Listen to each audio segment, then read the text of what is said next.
Alright, these are my two trades for Wednesday the 28th. This day,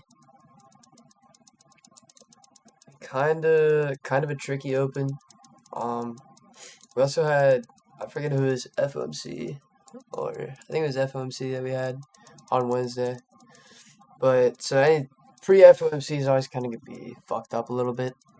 So either skip that day or, I mean, shit, you can still find trades, but just have a little more caution. So basically, first thing I noted, 1 hour imbalance and 4 hour imbalance. So that's two imbalances. I really like targeting imbalances. Um, for the daily profile here, it's kind of just thinking New York continuation because London, that actually wasn't even London high. This was London high.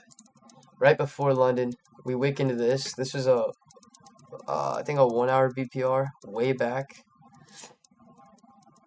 But it's also a Wednesday, and I feel like Wednesday and Thursday is where you see a reversal, kinda, or Friday. At least I see them then. So you can anticipate this being possibly high a week. There's no, well, ES took all-time high, so I guess there was SMT here, and also the 1 hour BPR, and we reacted pretty heavily off of that, pretty strongly. But the idea of the trade here was that we were going to go to these imbalances here. Another very important thing to note, true day open, we literally had not had a wick yet. We had not wicked below it yet. So all this was a bullish candle with no wick. So we could infer that it would be a open high low. It wasn't actually open high low because we had just wicked below it, but we did go below that to form the wick. So bias during here would definitely be strongly sells, like strongly shorts. But there wasn't too many levels over here. We can see we just rejected off that wick here. We rejected off that wick here. And then right here,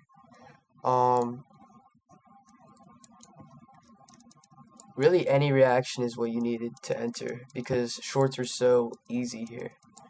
They were just so noticeable. But so there was a 15-minute and 5-minute FEG right here that we rejected and formed a pretty large wick. So mark that out, and we can see New York opened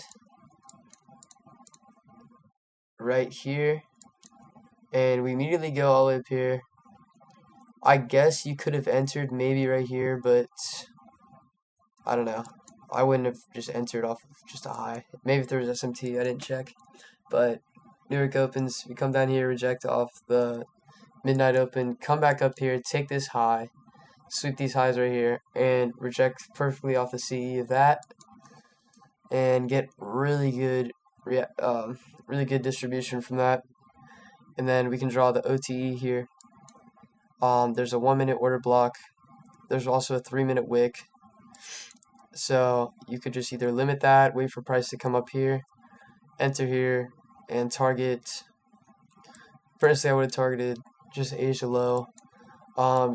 Pretty strong feeling that price is going to come down here, so I could have targeted that, but there's no point being greedy. 94 points is plenty, and that's a 1 to 6. So I really like that. If you missed that, there was this rejection off the 10 a.m. open. So 10 a.m. opens, we get our wick here upwards, and then this rejection down, we get this really random bullish move up to here.